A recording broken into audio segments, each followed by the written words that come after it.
वृंदावन बिहारी लाल की जय।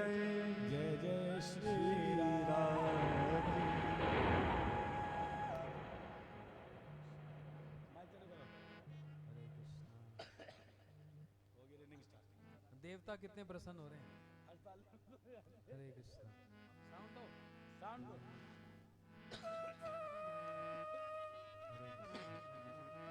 बोलो हरे कृष्णा। हरे कृष्णा अब जोर से नहीं बोलोगे तो फिर देखो, हरे कृष्णा। हरे कृष्णा।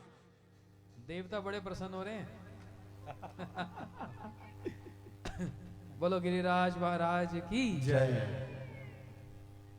पुरानी बातें याद आ गई। ऐसी बात है।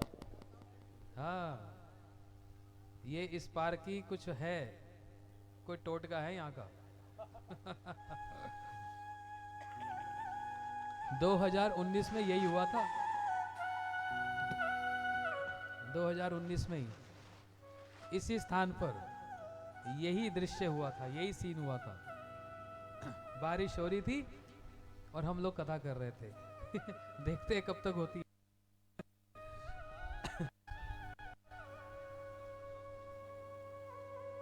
ज्ञानतिमिरन्धस्य ज्ञानञ्जनशलाकया चक्षुरुन्मिलितं येन तस्मै श्रीगुरुवे नमः। गुरुवे गौरचन्द्राय राधिकायै सदालये कृष्णाय कृष्णभक्ताय तद्भक्ताय नमो नमः। नमो महावदन्याय कृष्ण प्रेम प्रदायते कृष्णाय कृष्ण चैतन्य नामने गौरतस्मै नमः। हे कृष्ण करुणा सिंधु दीनबंधु जगतपते गोपेश गोपीकांत राधाकांत नमोस्तुते। तप्त कांचन गौरांगी श्री राधे वृंदावनेश्वरी वृषभानुसुते देवी प्रणमामि हरिप्रिये। यं प्रव्रजन्तमनुपेतपेतकृत्यं द्वैपायनविरह कातुराजुवाह पुत्रैति तन्मयतया तर्वो विनेदुस्तं सर्वभूतहृदयं मुनिमानतोऽस्मि। श्री कृष्ण चैतन्य प्रभु नित्यानंद श्री अद्वैत गदाधर शिवासादि गौ भक्त वृंद। सभी बोलो जोर से, हरे कृष्णा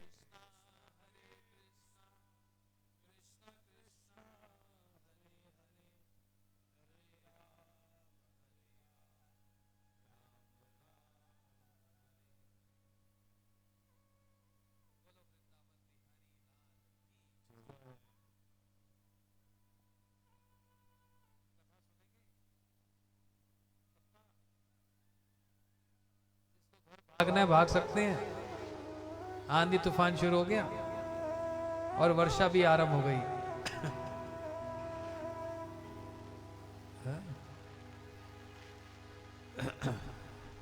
थोड़ी देर में रुक जाएगी, कोई बात नहीं।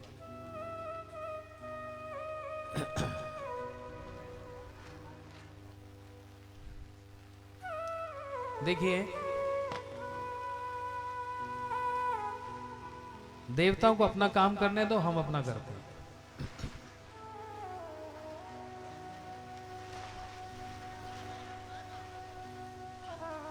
टलमल कर रहा है। पूरा टेंट हिल रहा है। बढ़िया है।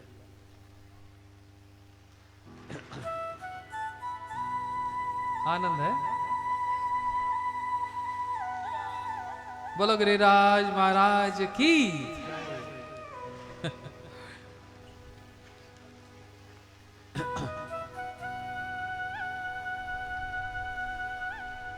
अभी कृष्ण जन्म हुआ नहीं, गिरिराज लीला को सुन लेते हैं। सही है। तो सुनो, ब्रज में, ब्रज के राजा हैं नंद बाबा, और नंद बाबा हर वर्ष इंद्र की पूजा करते हैं। देवताओं के राजा इंद्र। तो एक दिन सुबह सुबह ही प्रातःकाल श्री कन्हैया यशोदा मैया के निकट आए। मैया बहुत सारे पकवान बना रही थी। कन्हैया ने आकर पूछा, मैया आज क्या बात है, सुबह सुबह इतने पकवान बना रही हो, कोई विशेष बात लग रही है? मैया क्या आज मेरा जन्मदिन है? यशोदा मैया ने कहा, चुप रहे, तेरा कोई जन्मदिन नहीं है।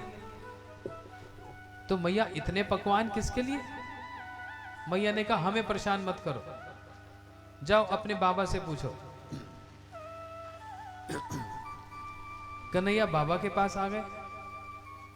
बोलते, बाबा ऐसी क्या विशेष बात है, क्या आज मेरा जन्मदिन आने वाला है? बाबा ने कहा, क्यों?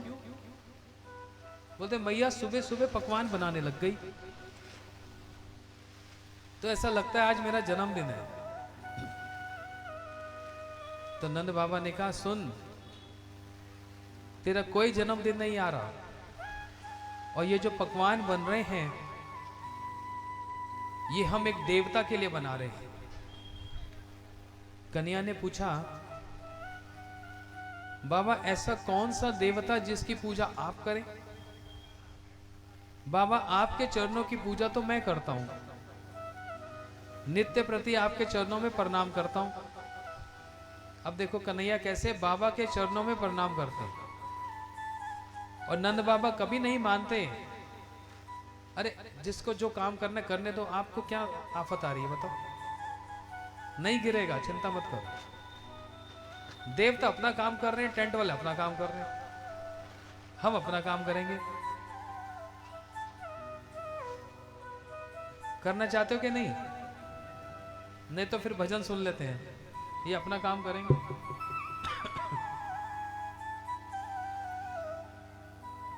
तो बोलो गिरिराज महाराज की।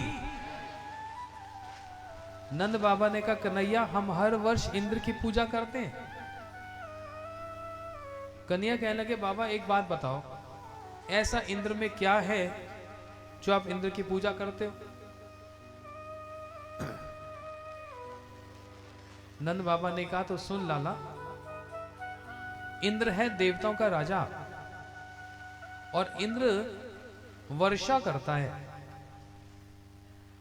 हम इंद्र की पूजा करते हैं, ये ढेर वर्षा करता है। जब पानी बरसता है तो हरी हरी घास होती है, और हमारी गैया उन घास को खाती हैं और ढेर सारा दूध देती है। इसलिए हम इंद्र की पूजा करते हैं, उसको भोग लगाते हैं, और इसलिए इंद्र हमसे बड़ा प्रसन्न हो जाता है, और प्रसन्न होने पर ढेर वर्षा करता है। कन्हैया कहने लगे, बाबा एक बात मुझको समझ नहीं आ रही,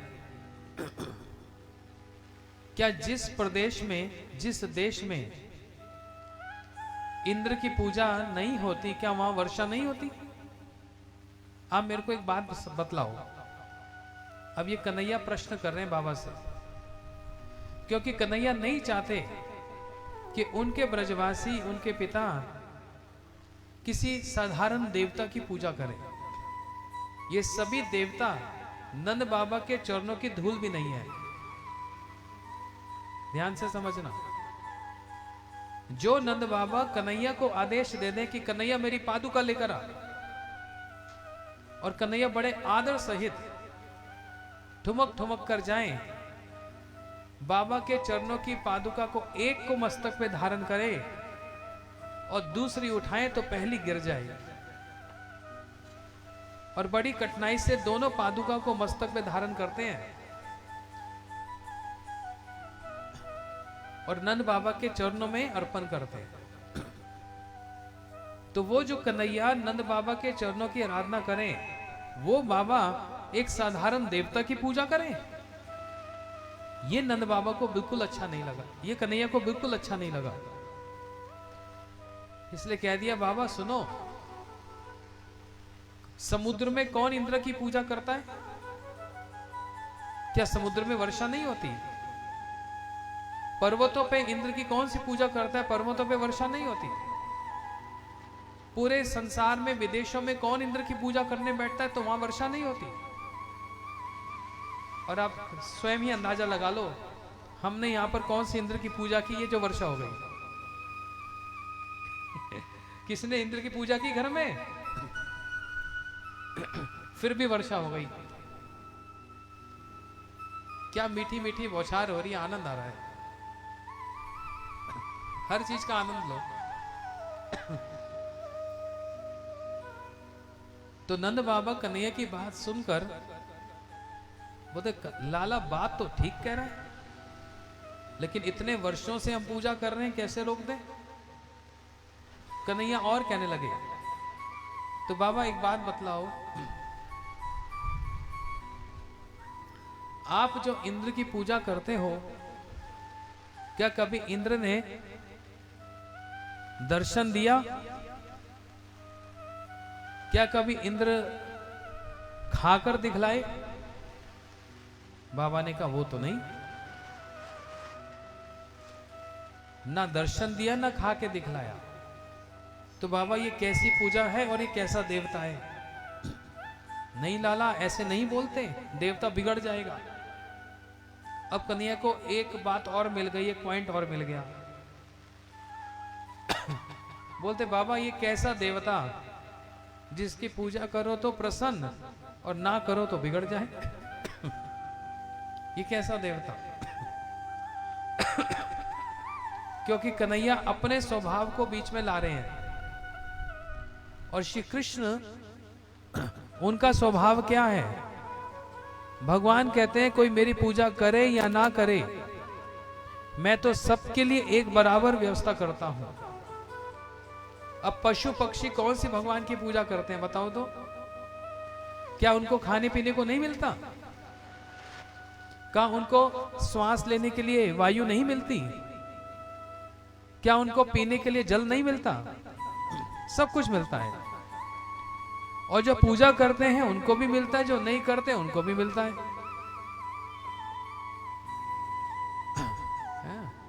तो ऐसा देवता कैसे, किस काम का? कन्हैया बोल रहे हैं जब पूजा करे तो प्रसन्न, ना करे तो अप्रसन्न। ये देवता किस काम का? क्या हो रहा है इसको? वो तो ठीक है, तो ये क्यों गड़बड़ हो रहा है? या तो पूरा बंद कर दें या पूरा चला दें। हरे कृष्णा।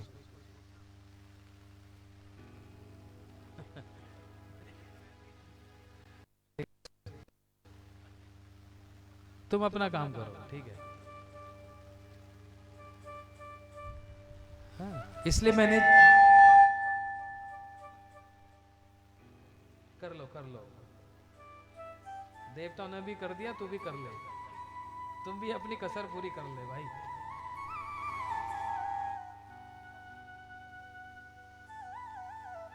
बोलो वृंदावन बिहारी लाल की।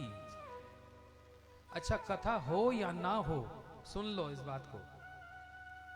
हमारे गुरुजी बोलते थे, कथा के आरंभ में, कथा के बीच में या कथा की समाप्ति पर यदि वर्षा हो जाए, यह बड़ा शुभ लग्न माना जाता है।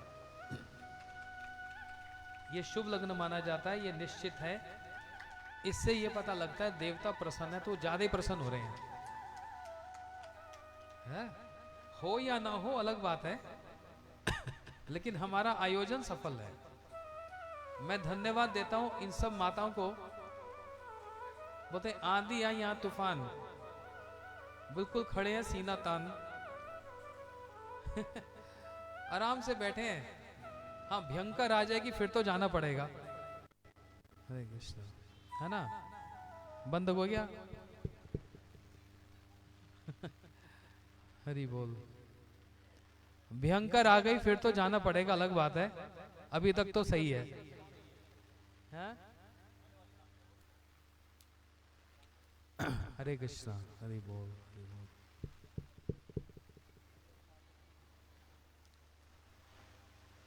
हरे कृष्णा। हाँ, मैंने इसलिए जानबूझकर गिरिराज जी का प्रसंग लिया। और भैया जिसको जाना है अब जाओ, जिसको बैठना बैठो, मेरे पास तो ये छाता है, था इस बच्चे के पास। कहाँ है? यहीं से उखाड़ लेंगे एक दो तो।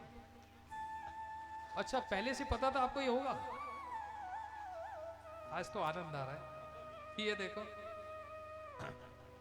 थोड़ी सी तेज होगी तो दे देना मेरे को, आज मैं ही वामन बन जाता हूं।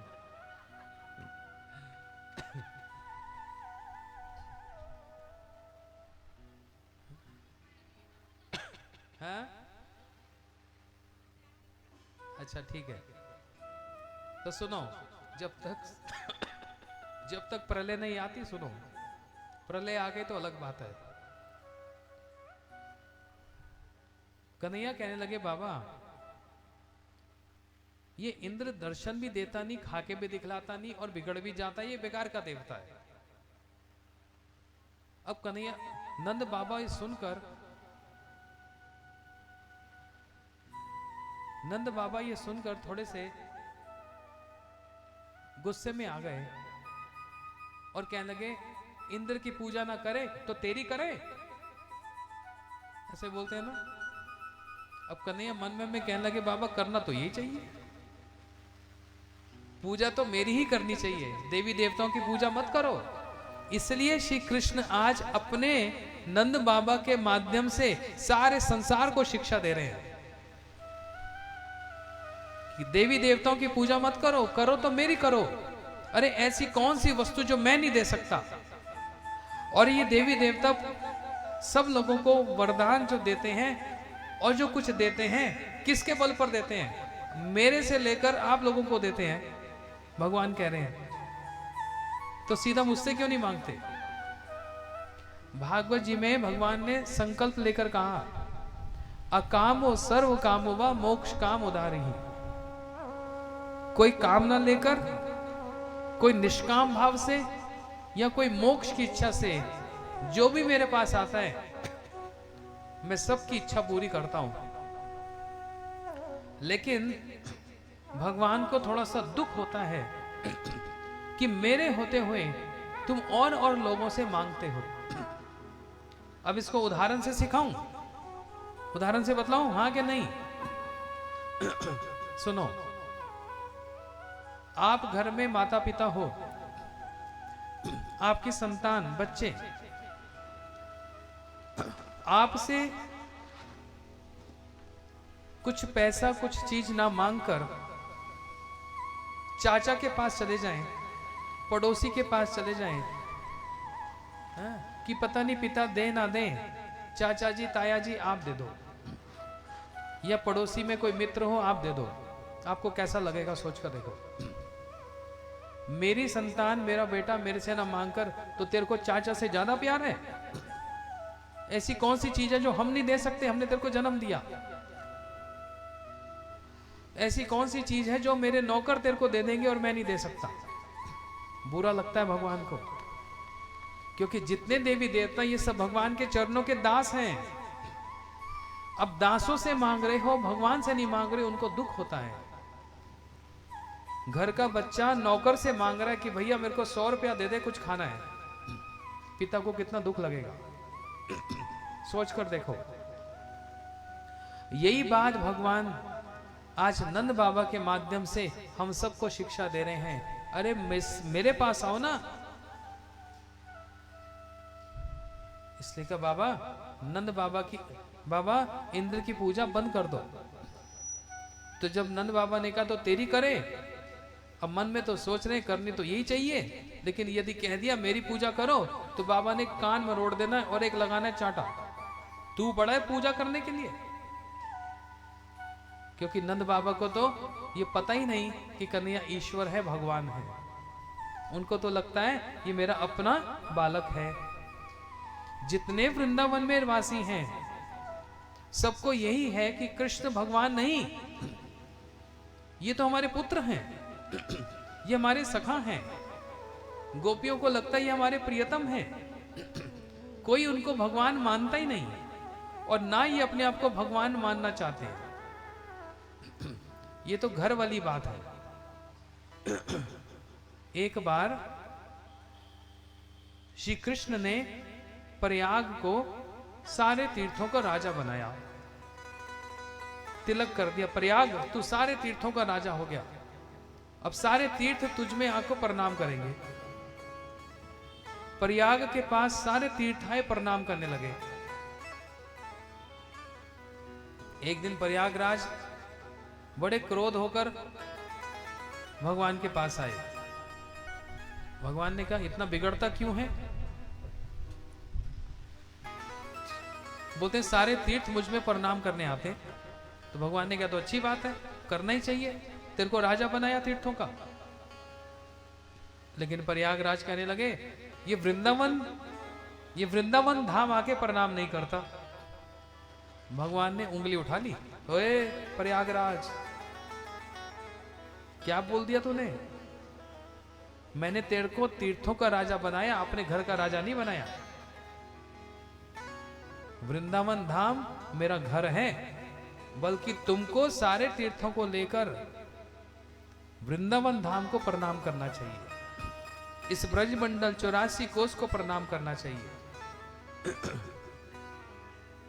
है? ऐसा करना चाहिए।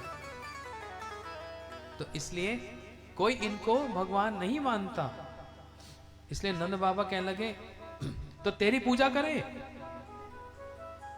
अब कन्हैया तो ये नहीं कह सकते मेरी पूजा करें, तो उन्होंने विचार किया अपने जैसे एक स्वरूप की पूजा करवाते हैं। श्री कृष्ण विचार करने लगे किसकी पूजा? तो कन्हैया कहने लगे बाबा हमारे ब्रज में गिरिराज गोवर्धन जी हैं, उन गिरिराज जी की पूजा करनी चाहिए। क्यों करनी चाहिए? क्योंकि ये गिरिराज जी सबकी सेवा करते हैं। गैयों के लिए हरी हरी घास देते हैं, फल फूल देते हैं, बड़ी सुंदर सुंदर गुफाएं हैं जहां पर लीला होती है। तो जो सबकी सेवा करे उसकी सेवा करनी चाहिए। ये गिरिराज जी सबकी सेवा करते हैं, तो बाबा हम भी गिरिराज जी की सेवा करें। अच्छा कौन कौन गोवर्धन गए जरा बताएंगे? लगभग सभी गए, या तो पास में ही है गिरिराज जी। ये गोवर्धन पर्वत वहां आए कहां से? इसका इतिहास सुनना चाहेंगे? सुनना चाहेंगे तो बोलना पड़ेगा राधे राधे। सुनना चाहेंगे? जब श्री राम जी की लीला में सेतु बंधन हो रहा था, बड़े बड़े वानर बड़ी बड़ी चट्टाने ला रहे थे, तो हनुमान जी भी विंध्याचल के निकट जाकर गोवर्धन जी को उठाने लगे, ये कहकर कि हे गोवर्धन मैं तुमको श्री राम की सेवा में लगाऊंगा। श्री राम अपने चरणों को तेरे मस्तक पे धारण करेंगे, मेरे साथ चलोगे? गोवर्धन जी बड़े प्रसन्न हुए, अवश्य चलूंगा। प्रभु राम के चरण मेरे मस्तक पर आएंगे, इससे बढ़कर सौभाग्य और क्या होगा।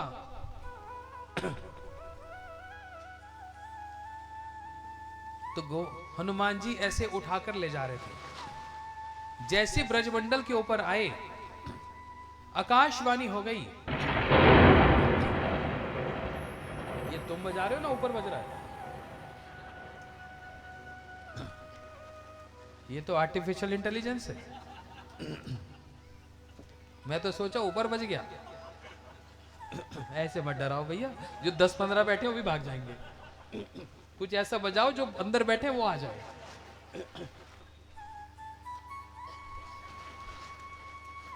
आसपास के घर वालों जो कथा सुन रहे हैं, जहां तक आवाज जा रही है सुन लो। आज की इस कथा में अभी 7:15 से लेकर 9 बजे तक जो बैठेगा, हमारे बीच में वर्मा जी बैठे हैं, सबको सोने की एक एक गिन्नी मिलेगी। जो यहां बैठे वो नहीं, जो आएंगे वो। और दूसरे कहां हैं? वो भाग गए पहले से ही। कोई नहीं, माया माता बैठी है। जो जो अभी आवाज सुन रहे हैं आओगे, एक एक सोने की गिन्नी मिलेगी आज।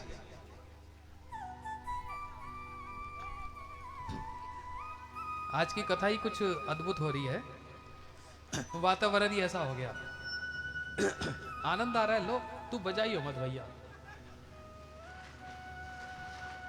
अच्छा, क्या बोल रहा था?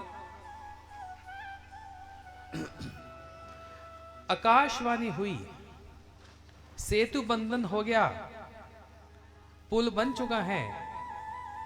जो वानर जहां से कुछ भी ला रहा है, पत्थर चट्टान वहीं पर रख दो। ये सुनकर हनुमान जी श्री गोवर्धन जी को ब्रजमंडल पे रखने लगे हैं? और गोवर्धन जी रोने लगे। हनुमान, आप तो मुझको श्री राम की सेवा में ले जा रहे थे, मैं सेवा से वंचित हो जाऊंगा? नहीं, आप मुझको सेवा में ले जाओ। हनुमान जी ने कहा, देखो राम जी का आदेश हो गया, ये आकाशवाणी मतलब राम जी का आदेश है, मैं ले जा नहीं सकता। हाँ, एक आश्वासन देता हूं, श्री राम की सेवा नहीं, शाम की सेवा जरूर मिलेगी।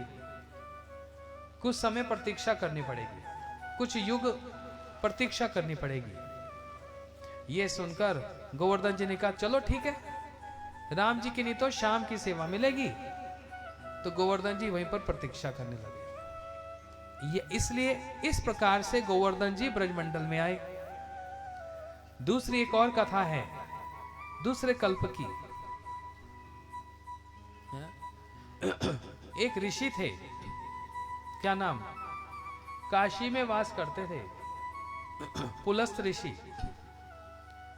विचार किया काशी में कोई पर्वत नहीं, तो वो भी उत्तर की ओर विंध्याचल के पास गए और गोवर्धन जी को उठाकर कहने लगे, हे गोवर्धन, चलो मेरे साथ, काशी चलेंगे। और गोवर्धन जी ने कहा, हम तो काशी नहीं जाना चाहते, वहां तो सब लोग क्या जप करते हैं, शिवोहम शिवोहम शिवोहम, मतलब मैं ही शिव हो गया, मैं ही शिव हो गया, मैं ही शिव हो गया। ये बात दुर्गा जी को बड़ी खराब लगती है। वही दुर्गा जी काली का रूप धारण कर लेती है। काली कोई अलग थोड़ा है, वो दुर्गा जी तो हैं। लेकिन जब वो अपना दूसरा रूप धारण कर लेती है, वो काली बन जाती है। और काली बनकर क्रोध में आकर हाथ में फरसा लेकर हर उस व्यक्ति का गला काटती है जो ये कहता है मैं शिवोहम, मैं शिव हो गया। और उनका गला काट के मुंड माला अपने गले में धारण करती है। मुंड माला किस लिए? पार्वती जी ये कहती है, दुर्गा जी ये कहती हैं, बेटा कल तक तो तू मुझको माँ माँ माँ करके पुकारता था, तू माता रानी है, तू मेरी माँ है, तू माता है, तो शिवो हम कह के तू शिव बनना चाहता है, मतलब मेरा पति बनना चाहता है। कल तक माँ माँ बोलता था, आज पति बनना चाहता है, तू स्वयं शिव बनना चाहता है। इसलिए काली गला काट देती है और वो सारी मुंडमाला अपने गले में धारण करती हैं। शिव जी ने देखा ये तो काली तो सबका संहार कर देगी ऐसे, और शिव जी आगे आके लेट गए, काली देवी के आगे आके लेट गए।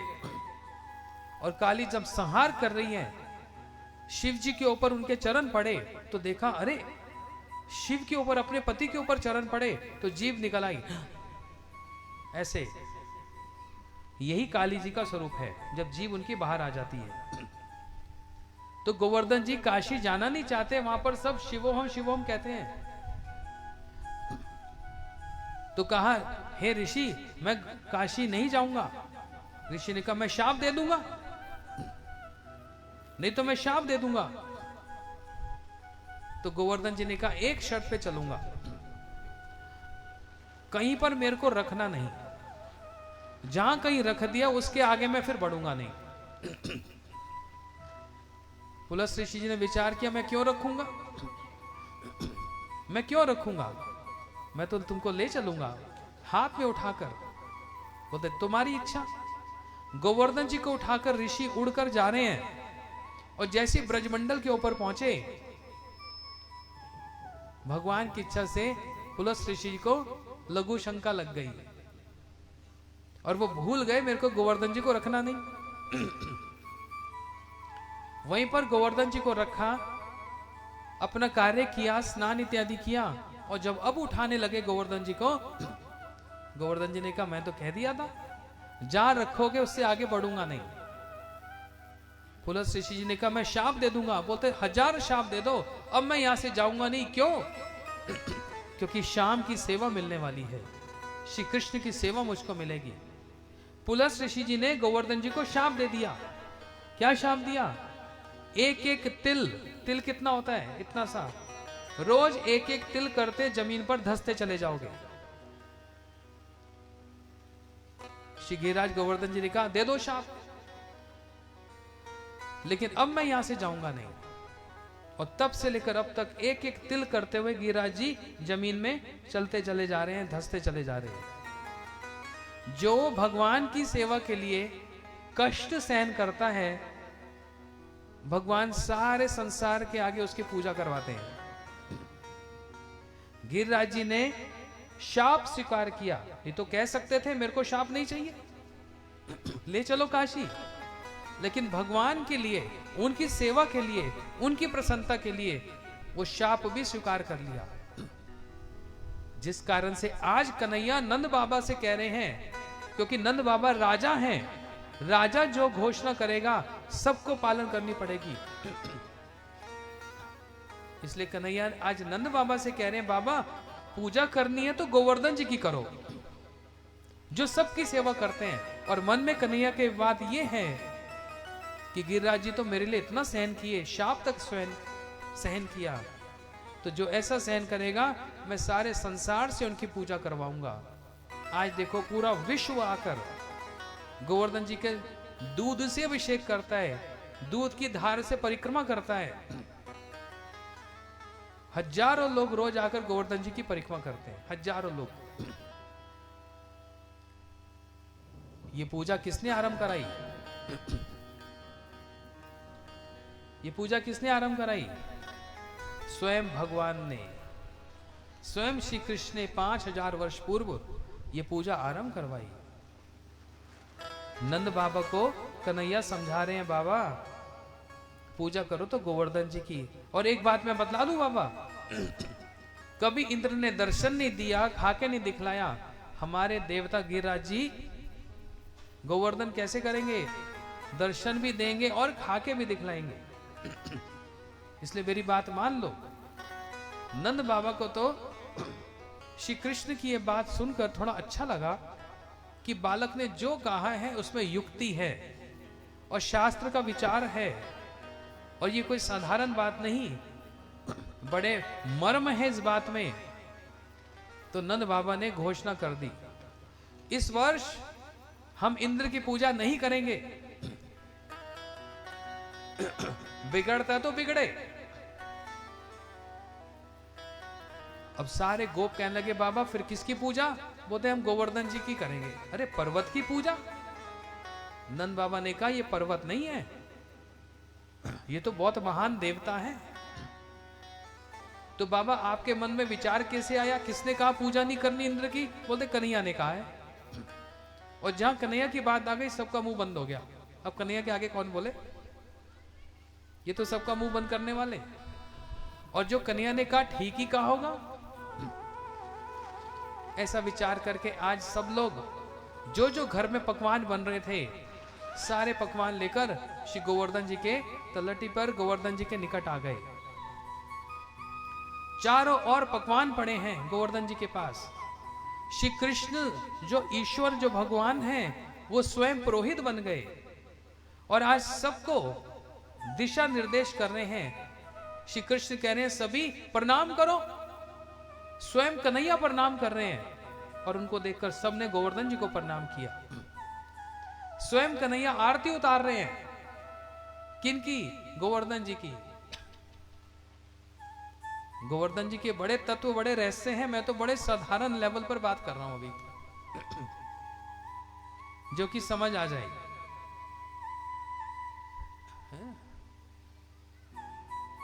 क्यों श्री कृष्ण गोवर्धन जी की पूजा कर रहे हैं? राधा जी का मान रखने के लिए। क्योंकि राधा जी ने कह दिया हरिदास वर्जे। सारे हरि के दासों में सर्वश्रेष्ठ श्री गोवर्धन जी हैं। उन राधा जी का स्मरण करते हुए और श्री गिरिराज जी की महिमा को देखते हुए श्री कृष्ण ने ही स्वयं आरती उतारी। अब सारे जितने सखा हैं ना, वो तो कन्हैया को भगवान मानते नहीं। सारे सखा कहने लगे कन्हैया बड़ा बोलता था कि तुम्हारा देवता दर्शन देगा देगा, अभी तक तो दर्शन ना दिए, खाने की तो बड़ी दूर की बात है। कन्हैया ने कहा हमारा देवता लज्जा रहा है, तुम सब लोग हाथ जोड़कर प्रार्थना करो तो दर्शन देगा ना। सारे ब्रजवासियों ने हाथ जोड़े। श्री कृष्ण कहने लगे हे गिरिराज गोवर्धन, सब ब्रजवासियों को दर्शन दीजिए। अब उन्हीं गिरिराज जी में से एक इतना बड़ा एक स्वरूप निकल आया, इतने बड़े पर्वत से इतना बड़ा एक स्वरूप निकल आया जो देखने में बिल्कुल कन्हैया जैसा, क्योंकि गोवर्धन है कौन? ये तो साक्षात कृष्ण ही तो है। श्री गोवर्धन तो श्री कृष्ण ही तो है, और कौन है? ये कोई पत्थर, कोई मूर्ति या फिर कोई पर्वत थोड़ा है, ये साक्षात कृष्ण है श्री गोवर्धन जी। तो जैसे देवता ने दर्शन दिया, श्री गोवर्धन जी ने दर्शन दिया, सबकी आंखें बड़ी की बड़ी हो गई। आहा, ओहो, दर्शन हो गया, कन्हैया ठीक ही कहता था। श्री कृष्ण हाथ जोड़कर सबसे कहने लगे देखो हमारे देवता ने दर्शन दिया, जय जयकार तो बनती है। तो सबने एक ही स्वर से कहा बोलो श्री गोवर्धन महाराज की जय जयकार हुई। अब कृष्ण कहने लगे हे गिरिराज जी, ये ब्रजवासी आपके लिए बहुत सारे पकवान लाए हैं, आप पकवान को भोग लगाइए। और गोवर्धन जी से बड़े बड़े ऐसे हाथ निकले, लंबे लंबे ऐसे हाथ निकले, और जितने पकवान थे गोवर्धन जी ऐसे खा गए। इस उत्सव को क्या कहा गया जानते हैं आप लोग? दिवाली से अगले दिन क्या होता है? अन्नकूट, अन्नकूट उत्सव। अन्नकूट का मतलब क्या? कूट का मतलब होता है पर्वत, और अन्न मतलब जितने भोज्य पदार्थ हैं, खाने पीने की वस्तु। तो सब अपने अपने घर से लाए थे। एक चावल का पर्वत बन गया, पूड़ी का पर्वत बन गया, पकोड़ों का पर्वत बन गया, समोसों का पर्वत बन गया, मालपुआ, रसगुल्ला, गुलाब जामुन, रबड़ी। मुंह में पानी तो नहीं आ रहा किसी के? कचौड़ी, भटूरा, पूड़ी, और भी बता दो, दो चार आप भी बोल दो। ये बच्चे यहां पर बैठे हैं, कह रहे मोमोस।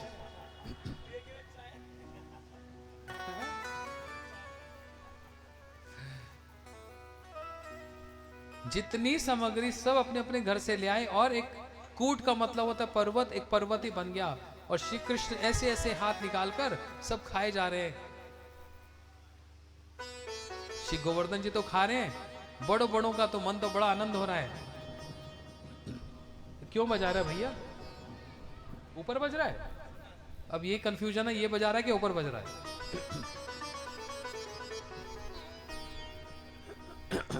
श्री कृष्ण सब खा गए। अब श्री गोवर्धन जी ने सब आरोग लिया, लेकिन पेट भरा नहीं। कह रहे आनो रे आनो रे आनो रे, मतलब और ले आओ और ले आओ और ले आओ। इसलिए गोवर्धन की परिक्रमा करते हैं तो गांव का नाम भी क्या पड़ गया? अन्य और ग्राम। ये तो पता है, अन्य और ग्राम, जहां पर कन्हैया ने कहा आनो रे आनो रे।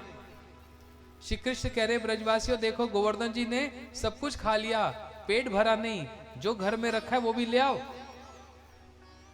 सब दौड़े दौड़े गए, फिर सारी सामग्री गोवर्धन जी के सामने रख दी। गोवर्धन जी लंबे लंबे हाथ निकाले और सब खा गए। बोलते हैं आनो रे आनो रे। सारे ब्रजवासी कन्हैया का मुंह देख रहे हैं, बोलते हैं संभाल अपने देवता को, तो पेट ही ना भरा उसका, अब और कहां से आनो रे, सब समाप्त हो गया।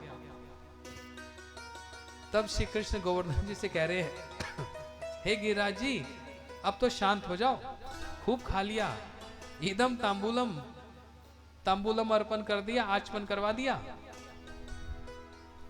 गोवर्धन जी कहने लगे तृप्त अस्मि, मैं तृप्त हो गया, मैं तृप्त हो गया।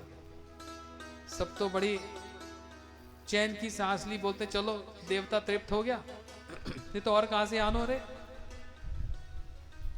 श्री कृष्ण कहने लगे देखो ब्रजवासियों, कैसे चमत्कारी देवता हैं, सबके भोगों को भी ग्रहण कर लिया, तृप्त भी हो गए।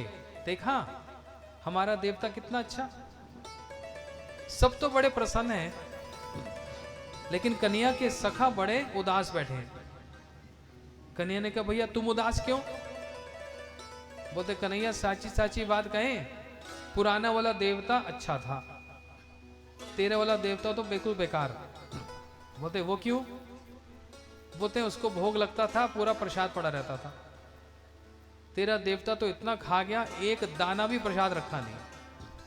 और सच्ची बात तो पता है, जब भोग लग रहा था ना, नजर वहीं पर थी, भोग लगे तो सही, मालपुआ मैं पकड़ूंगा, पूड़ी कचौड़ी मैं लूंगा, लेकिन ये सब चटक गए हो, कुछ ना छोड़ा हमारे लिए।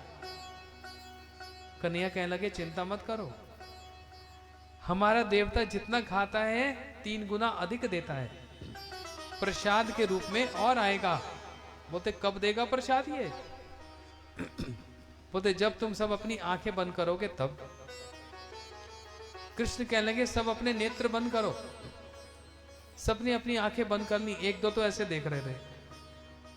बोलते ऐसे देखोगे तो प्रसाद नहीं मिलेगा। तो सबने अपने नेत्र बंद किए और गोवर्धन जी ने 3 गुना अधिक प्रसाद दे दिया। कहां ऐसे पर्वत था पूड़ियों का, जब नेत्र खोले तो इतना बड़ा पर्वत हो गया पूड़ियों का।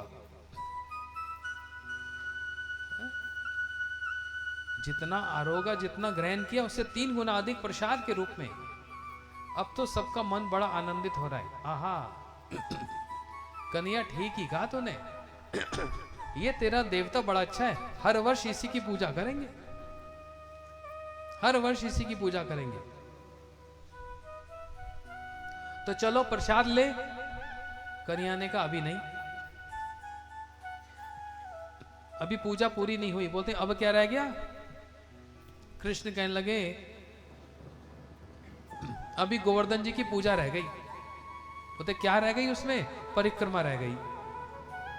सखा ने कहा अरे इतना भारी पर्वत चलना पड़ेगा। और बूढ़ी बूढ़ी तो कहने लगी अरे कन्हैया हम तो बूढ़ी बूढ़ी, हम कैसे चलेंगी?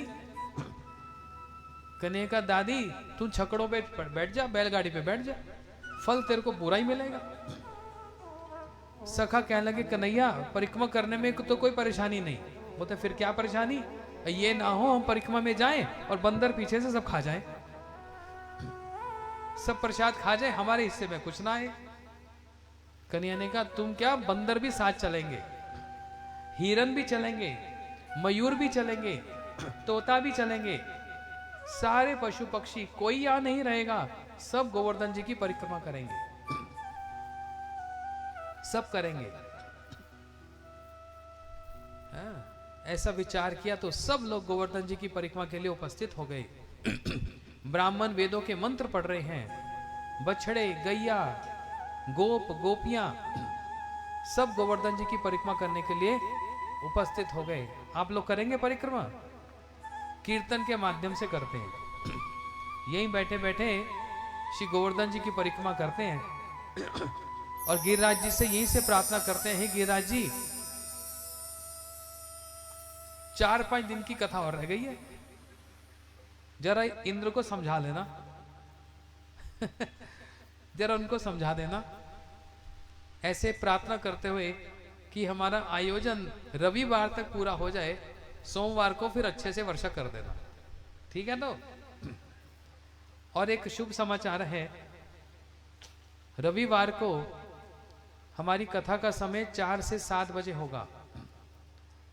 कितने बजे?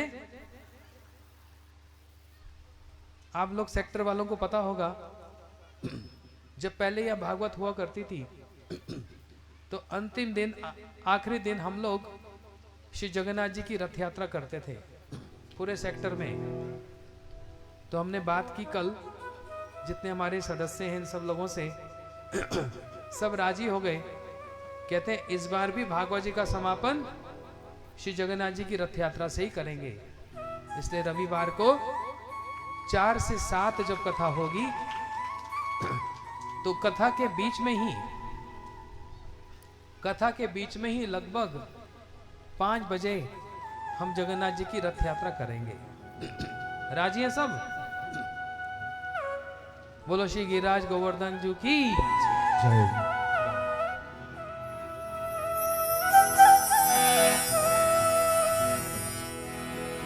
प्रमद मदना लीला कंदर कंदर दे रचयत नवयोनो द्वंद्वमस्मि नमन्दप। बढ़ा दो। हेति गिलगलनाथ लग्न कदयोर में निजन गत निवासम देहि गोवर्धन तुम। इसमें डाल दो श्याल श्याल बोल गिरिराज धरण की गिरिराज महाराज की जय हो। गोवर्धन गिरधारी जी सुध लेना हमारी। गोवर्धन गिरधारी जी सुध लेना हमारी। गोवर्धन गिरधारी जी सुध लेना हमारी। गोवर्धन गिरधारी जी सुध लेना हमारी। अरे आए शरण हम तिहारी जी सुध लेना हमारी। आए शरण हम तिहारी जी सुध लेना हमारी। हो लेना हमारी सुध लेना हमारी। लेना हमारी सुध लेना हमारी। हो लेना हमारी सुध लेना हमारी। लेना हमारी सुध लेना हमारी। गोवर्धन गिरधारी जी सुध लेना हमारी। गोवर्धन गिरधारी जी सुध लेना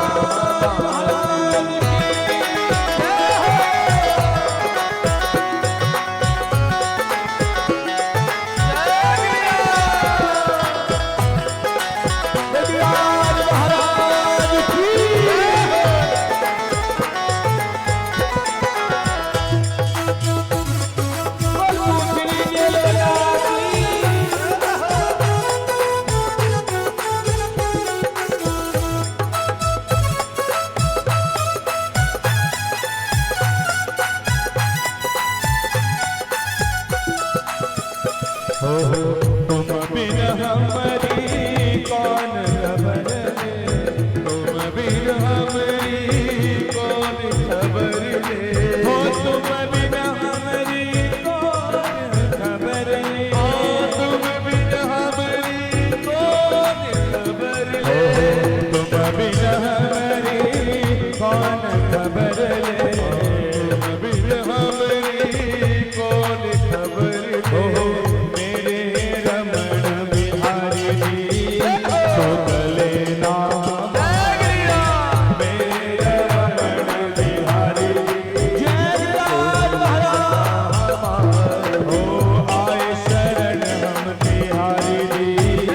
सुध लेना हमारी। आए शरण हम तिहारी।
स्वागत कर रहे हैं महाराज जी आनंद देखो दोनों हाथ हाथ देखो समस्त देव देवता ने करो आप लोग बैठे हुए चुपचाप बैठे हुए अरे आनंद लो दोनों हाथ आके हो तो पाग न्याय तो फूल चढ़ा तो पाग चढ़े तो फूल चढ़े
और बाहर वर्षा हो रही है किंतु अंदर के राज्य के अंदर सब लोग भक्त आनंद लेने ब्रजवासी और आप खड़े खड़े ताली बजा रहे हो अरे घूम के ना जाओ श्री गोवर श्री गोवर श्री गोवर महाराज महाराज तेरे नाम मुकुट विराज श्री गोवर महाराज महाराज तेरे तेरे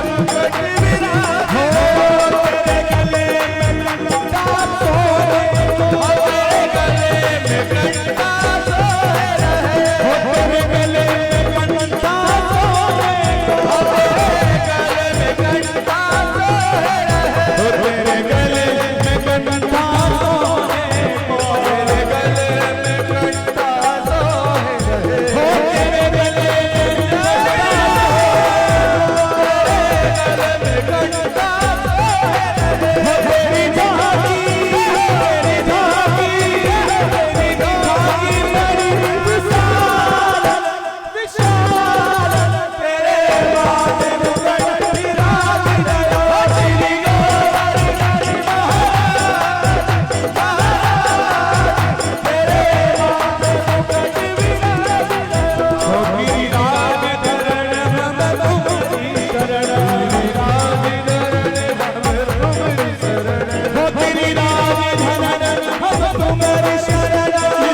साथ कोच की परिक्रमा हमारी साथ कोच की परिक्रमा और टकले और टकले और टकले सर मिश्रा मिश्रा तेरे माथे पे सर विराज हथली गोवर धर महाराज महाराज तेरे माथे पे सर विराज हथली गोवर धर महाराज महाराज तेरे माथे पे सर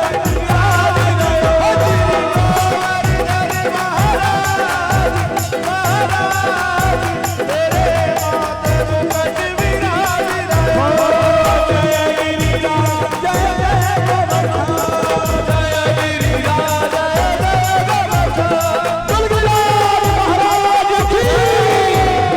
हथली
अच्छा, ताली बजाओ जोर से।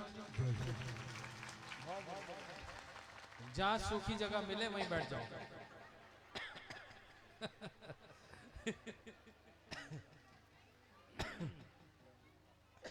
थोड़ी देर बैठ जाओ आराम से, बिना शोर किए। हाँ, जहां सूखा मिल जाए वहीं बैठ जाओ। बोलो वृंदावन बिहारी लाल की। हरे कृष्णा। देखो ऐसे बातें करोगे तो कथा नहीं होगी। फिर मैं जा रहा हूं, फिर मेरे पास छाता है, मैं तो चला। अगर बातें करोगे, बैठ जाओगे तो थोड़ी देर कथा होगी।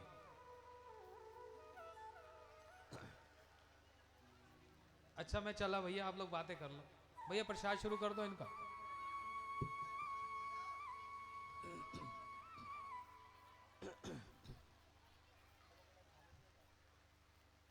हाँ, देखो एक बात बता दूं, बता दूं कि नहीं? तो राधे राधे बोलो। एक बात बताऊं, बताऊं कि नहीं? तो क्या बोलना पड़ेगा? अब जो बात करेगा ना उसको पाप लगेगा। बैठ जाओ। यहां पर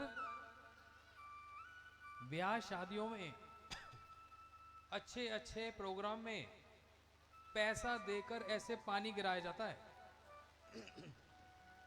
वहां पर एक फील आता है। और यहां देखो फ्री में हो रहा है सारा काम। क्या बढ़िया, आराम से बैठे मजे में। और एक बात और बता दूं, बोलो राधे राधे। जब ये गिरिराज जी की परिक्रमा हुई ना, इंद्र, जिसका नाम देवेंद्र है, देवेंद्र मतलब क्या? देवों का इंद्र मतलब देवों का राजा देवेंद्र, इंद्र। देवेंद्र ने बादलों को भेजा, ऐसी मूसलाधार वर्षा करो, सारे ब्रज को ध्वंस कर दो। सब त्राही त्राही मचने लगी, सब दौड़े जा रहे हैं इधर उधर। और कन्हैया आए गोवर्धन जी के निकट और अपने बाएं हाथ की सबसे छोटी उंगली के नख के ऊपर श्री गोवर्धन जी को ऐसे धारण कर लिया। बोलो गिरिराज महाराज की। 7 दिन 7 रात तक श्री गोवर्धन जी को धारण किया। अब जब सारे ब्रजवासी गोवर्धन के नीचे आ गए ना, पर्वत के नीचे, तो यही दृश्य हो रहा था जो यहां पर हुआ है। जितने ब्रजवासी थे सब गोवर्धन जी के नीचे, आसपास वर्षा हो रही है। और भीतर गोवर्धन के नीचे क्या हो रहा है? ये धूमधाम से कीर्तन हो रहा है, संकीर्तन हो रहा है। सारे ब्रजवासी, आज इस दृश्य को देखकर मेरे को लीला स्मरण हुई, जो हम भागवत जी में गोपाल चंपू में जो पढ़ते हैं, ठीक वही दृश्य आज यहाँ पर हो रहा है। बाहर तो वर्षा, आंधी, तूफान, बिजली गिर रही है, और गोवर्धन जी के अंदर भीतर में सारे ब्रजवासी को होश ही नहीं क्या हो रहा है। अरे धूमधाम से नृत्य कर रहे हैं, कीर्तन कर रहे हैं, आनंद लूट रहे हैं। आप लोगों को भी आनंद आ रहा है कि नहीं? हाँ, आ रहा है कि नहीं? तो क्या बोलना है? इससे बढ़कर आनंद हो सकता है? वर्षा हो रही है, बड़े मजे से बैठे हैं। बस मेरे ऊपर आने वाली है, छाता खोल लूंगा मैं। तो उससे पहले हमारे बीच में गुरु भाई आए। आप जरा गोवर्धन जी की बढ़िया बढ़िया मजेदार मसालेदार कथा सुना दो। हाँ, आज का पूरा, हाँ अभी कथा के बाद फिर कीर्तन होगा थोड़ी देर। आज कथा बड़ी दिलचस्प हो रही है, मजेदार। तुम इतनी देर कथा सुनाओ भैया, हम जरा बारिश को लेकर बैठ जाए। और यही दृश्य हुआ था 2019 में। आप लोगों को याद होगा 2019 में ऐसे ही यहां पर आंधी तूफान बारिश आई थी, और हम यहीं के यहीं डटे रहे थे, छाता लेकर कथा बोली थी। ये याद है आप लोगों को, छाता लेकर ऐसी कथा बोली थी। इस बार वैसे तो मजबूत है ये लेकिन बोलो, सुनाओ विपिनपुर। गुरुवे गौरचंद्राय श्री राधिकाय तदालय कृष्णाय कृष्ण भक्ताय तद्भक्ताय नमो नमः। बोलो श्री गिरिराज महाराज की जय। देखो, मेरे को कथा कहने में तो बड़ा संकोच हो रहा है।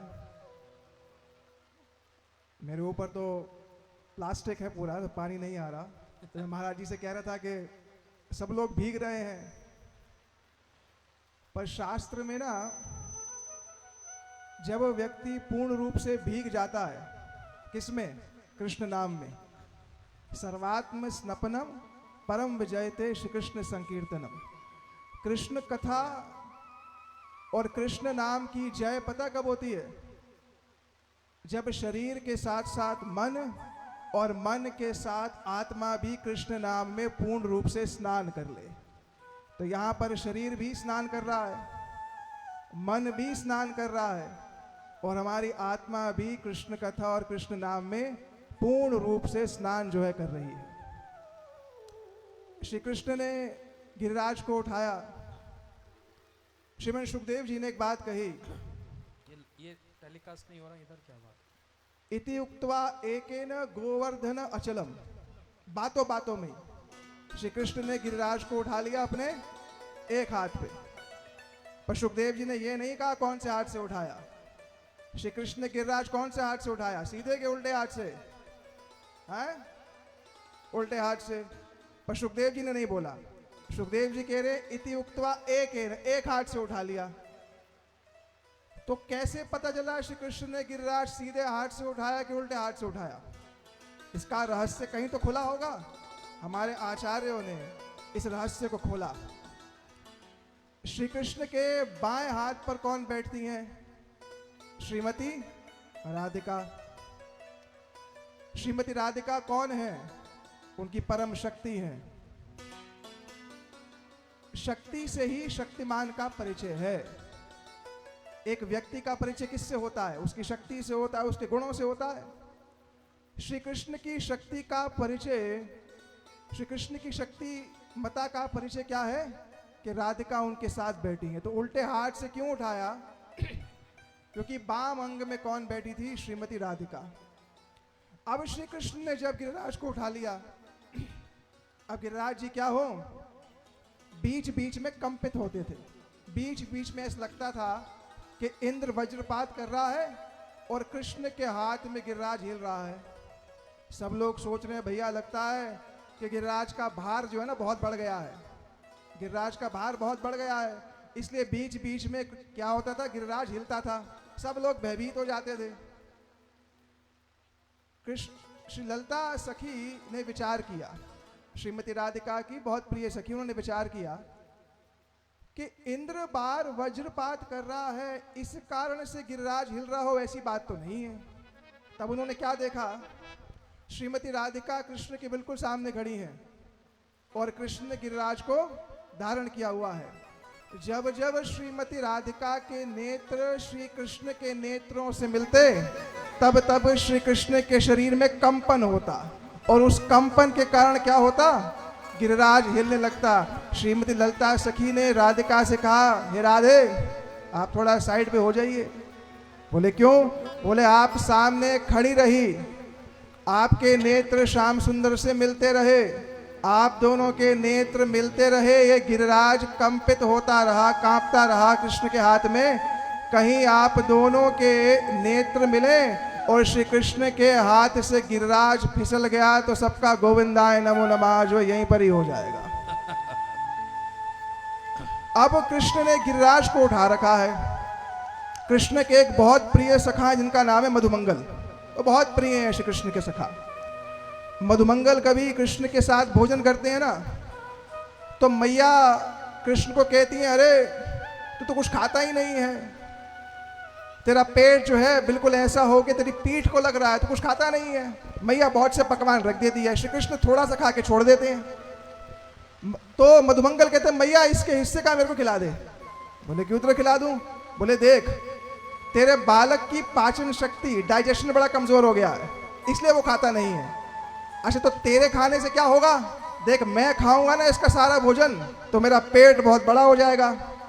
तो भैया तो भोजन का फल तेरे को मिलेगा कि इसको मिलेगा? नहीं भैया, एक तरीका है, सारा कृष्ण का भोजन मेरे को खिला दे, मैं जब उसको खा लूं, हष्ट पुष्ट हो जाऊं, मेरा पेट बढ़ जाएगा, जाकर के कृष्ण को आलिंगन कर लूंगा तो मेरे पेट का सारा जो भोजन है उसके शरीर में अपने आप चला जाएगा। ऐसे श्री कृष्ण के सखा है। महाराज जी श्री गोविंद लीलामृत में इसका वर्णन आया।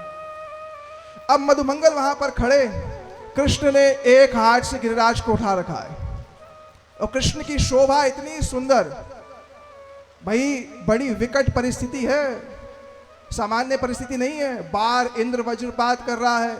सुखदेव जी बोले भूना दृष्णुत्तम, समझ में नहीं आ रहा बाहर के जल कहाँ है और भूमि कहाँ है। अब गिरिराज को कृष्ण ने धारण किया हुआ है, कृष्ण का एक चरण तो भूमि पर स्थिर खड़ा है, बिल्कुल स्थिर पर पड़ा हुआ है, और कृष्ण का दूसरा चरण थोड़ा सा उठा हुआ है, उस पर नूपुरों ने कृष्ण के चरणों को आलिंगन किया हुआ है। सब लोग कृष्ण के इस रूप को देख रहे हैं। मधुमंगल आए, मधुमंगल ने एक बात कही श्री कृष्ण से। बोले कृष्ण एक बात बोलूं? बोले बोलो। बोले तुम्हारे मुख पर ना इस समय बहुत तेज दिख रहा है, तुम्हारा मुख पर तेज बहुत दिख रहा है, और ये तेज किसी ब्राह्मण के संग के प्रभाव का है। तुम किसी विशेष ब्राह्मण का संग करते हो जिसके कारण तुम्हारे मुख पर ये तेज है, और उसी ब्राह्मण के कारण ही तुमने क्या है, उसी ब्राह्मण के कारण तुमने गिरिराज जी को उठा रखा है। तो कृष्ण ने पूछा भाई कौन है वो ब्राह्मण?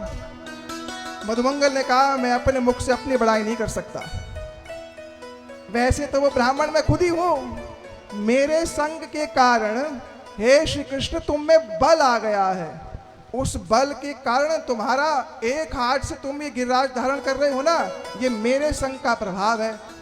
तो कृष्ण ने कहा अरे भैया फिर तुम ही धारण कर लो।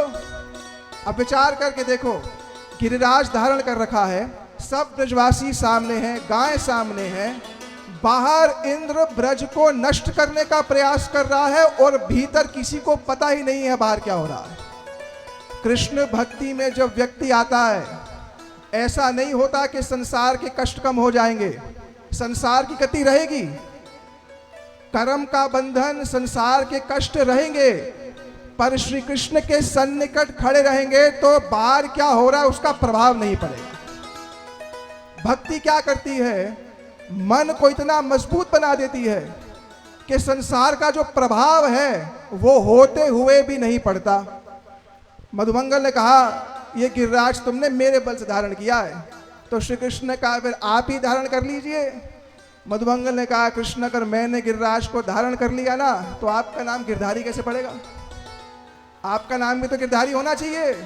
और दूसरी बात, मैं तो केवल ये जो मैं यज्ञ सूत्र पहनता हूं ना, जनेऊ, इस जनेऊ के माध्यम से मैं गिरिराज को धारण कर सकता हूं, पर मैं बस कर नहीं रहा क्योंकि मैं अपने सखा को सारा श्रेय देना चाहता हूं कि तुम उठा लो। मैया ये सब बात सुन रही थी कि यहाँ मेरे लाला का मुख ऐसे कुमला रहा है जैसे जिसने कितने दिनों से भोजन नहीं किया। कितनी बार हम भोग लगाते हैं, हम कैसा भोग लगाते हैं? 56। क्यों लगाते हैं 56? क्योंकि ब्रजवासियों के अनुसार कृष्ण को दिन में 8 बार भोग लगता था। कितनी बार? 8 बार। गिरिराज जी कितने दिन धारण किए? 7 दिन। मल्टीप्लाई करो कितना हुआ? 8 7 56। इसी के कारण ही उनको 56 भोग लगता है। अब मैया क्या देख रही हैं, अभी थोड़ी ही देर हुई है कृष्ण गिरिराज को उठाया है। मैया श्री कृष्ण के निकट आकर कहती हैं रे लाला, इतना समय हो गया तूने कुछ नहीं खाया, ये गिरिराज को जरा नीचे रख दे। अरे बोले मैया तू अत्यंत भोली है, गिरिराज जी को नीचे रख दूंगा हम सब इसके नीचे आ जाएंगे। तो मैया श्री कृष्ण को अपने हाथ से खिला रही हैं, एक एक करके मुख में उनके भोजन देती हैं। मधुमंगल वहां पर आकर के ऐसी ऐसी बात कर रहा था कि गिरिराज तो मैं भी उठा सकता हूं। मैया को बोला मधुमंगल ने, अरे मैया तेरे बालक को गिरिराज उठाने में कोई कष्ट नहीं हो रहा है, मैया बोलती है झूठ बोलता है तू। ये कृष्ण के सर पर, कृष्ण के माथे पर मुझे पसीने की बूंद जो बिंदु है क्यों दिख रहे हैं?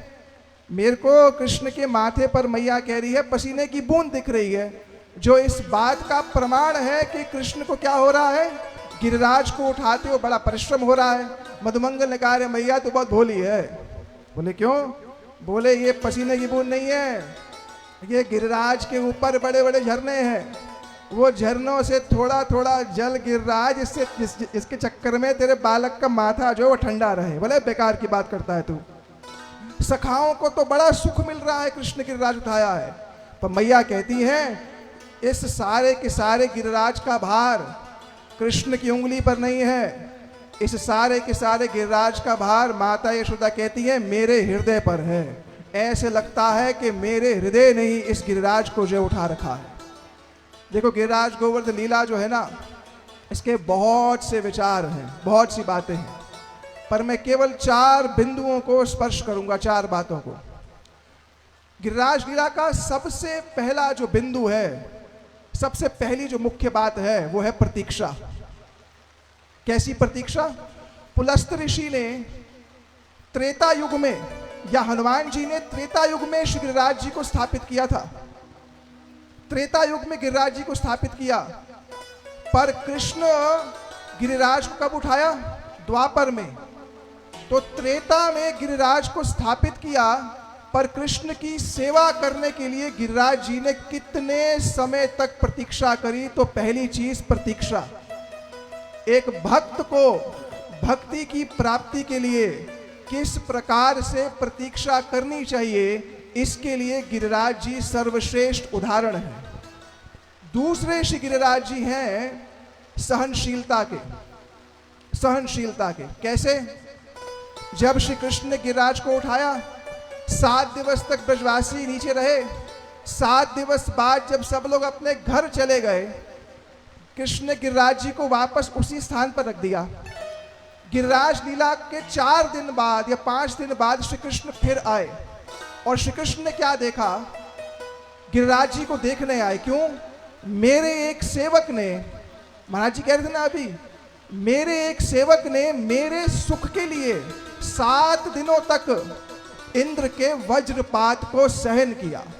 तो कृष्ण ने जब गिरिराज जी को देखा, तो गिरिराज जी के स्वरूप पर लाल लाल बहुत निशान थे, वज्र के प्रहार के निशान थे।